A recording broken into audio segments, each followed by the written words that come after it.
Andhra Pradesh deputy CM power star Pawan Kalyan తాజాగా ఇటీవల తూర్పుగోదావరి జిల్లాలో జరిగిన ఓ సభలో మాట్లాడుతూ చేసిన వ్యాఖ్యలు ఇప్పుడు నిజంగా ఒకంత చర్చకు దారితీస్తున్నాయి. ఇందులో ప్రథమంగా మళ్ళీ మేము వస్తే ఒక్కొక్కరిని లేపేస్తాం, చంపేస్తాం, కాంట్రాక్టర్లను జైల్లో పెడతామని వైఎస్ జగన్ ఇటీవల అన్నాడని, అలా అనడం కరెక్ట్ కాదు అనే ధోరణిలో పవన్ చేసిన వ్యాఖ్యలు అటుంచితే పవన్ కళ్యాణ్ ఇక్కడ మరో విషయం కూడా స్పష్టంగా చెప్పడం జరిగింది.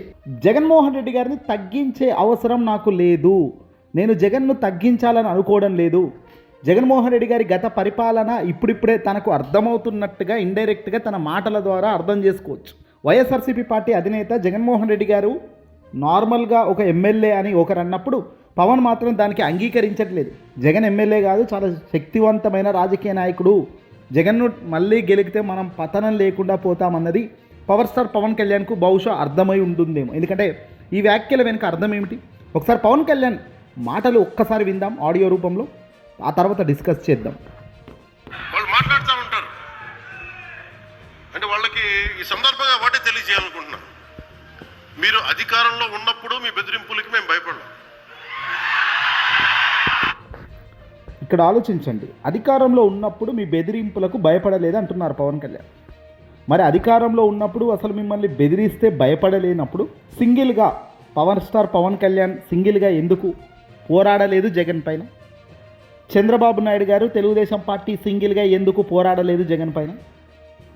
జనసేన, టీడీపీ అలాగే బీజేపీ ఈ మూడు కలవాల్సిన అవసరం ఏమి ఉంది? అసలు ఈ వ్యక్తిని చూస్తే భయమే లేనప్పుడు, అసలు ఈ వ్యక్తిని అసలు ఒక పెద్ద రాజకీయ నాయకుడే అనుకోనప్పుడు, అసలు ఈ వ్యక్తిని అసలు ఏమీ మీరు పెద్దగా సీరియస్గా తీసుకోలేనప్పుడు ముగ్గురు జతగట్టి గెలవకాలి, ముగ్గురితో జతగట్టలేకపోతే అసలు గెలిపే అసాధ్యం అనుకున్నారు కదా ఆనాడు. మరి ఎందుకు?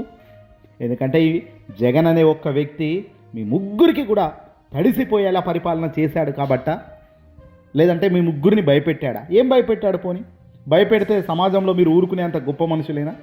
మీరు కోర్టులు మీకు లేవా? న్యాయస్థానాల వైపు మీరు వెళ్ళి న్యాయం కోసం పోరాడేవాళ్ళు కాదా?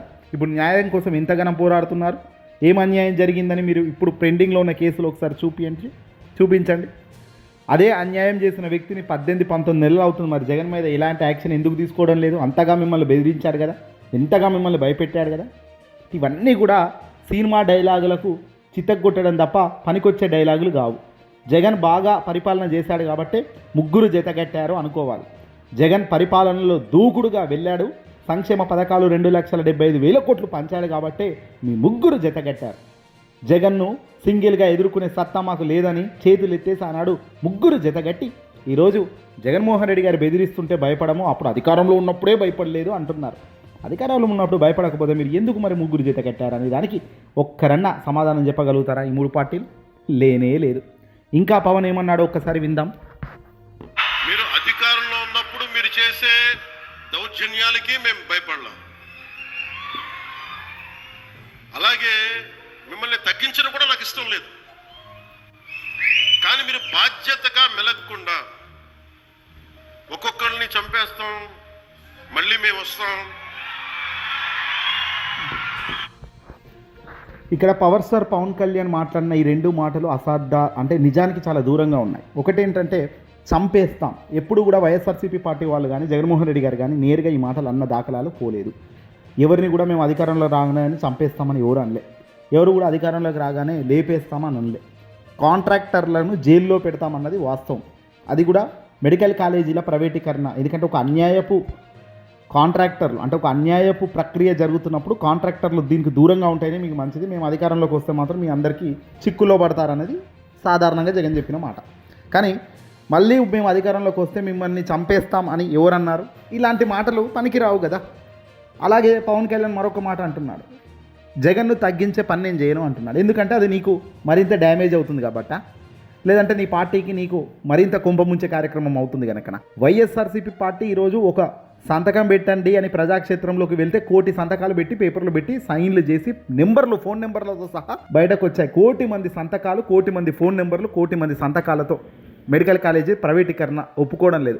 మరి 1 కోటి మంది చెప్తున్న వాటిపైన మీ ఇప్పటిదాకా కూడా 1 కోటి మంది అంటే ఏంటి? ఒక రాష్ట్రంలో 1 కోటి మంది జనాలు 1 కోటి మంది జనాలు ఒక మీరు తీసుకున్న నిర్ణయాన్ని వ్యతిరేకిస్తున్నప్పుడు వెనకడుగు వేయడంలో మీరు ఎందుకు దాని గురించి ఆలోచించడం లేదు? కనీసం దానిపై స్పందించేదానికి కూడా ధైర్యం లేదు మీకు.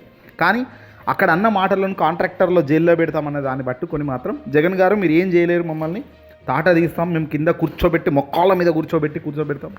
అల్టిమేట్గా మీరు చంద్రబాబు నాయుడు గారి ముందు బీజేపీ ముందు మొఖాలు విరగొట్టి కూర్చున్నారు ఆల్రెడీ జనసేన పార్టీ వాళ్ళు కానీ అధినేత కానీ. ఇంకా మీరు కూర్చుని ఇంకోళ్ళని కూర్చోబెట్టేది ఏంటి అంటున్నారు ప్రజలు. ఏదేమైనా జగన్ అల్టిమేట్గా పవన్ మాటలను బట్టి అర్థమవుతుంది ఏంటంటే జగన్మోహన్ రెడ్డి గారిని చూస్తుంటే వీళ్ళకు ఓ భయం అయితే ఖచ్చితంగా ఉంది. ఖచ్చితంగా జగన్ అంటే భయం, వణుకు ఉంది. మళ్ళీ జగన్ వస్తే మాత్రం ఎవడేమేం చేయలేము, తన పరిపాలన అంత బాగుంటుంది అనేది అయితే నమ్మకం కల్పిస్తున్నారు వీళ్ళే. దీనికి ముందుగా పవన్ గారికి అభినందనలు తెలుపక తప్పని పరిస్థితి అంటున్నారు వైసీపీ వాళ్ళు. ఈ వీడియోని అసలు లైక్ కొట్టి షేర్ చేయండి.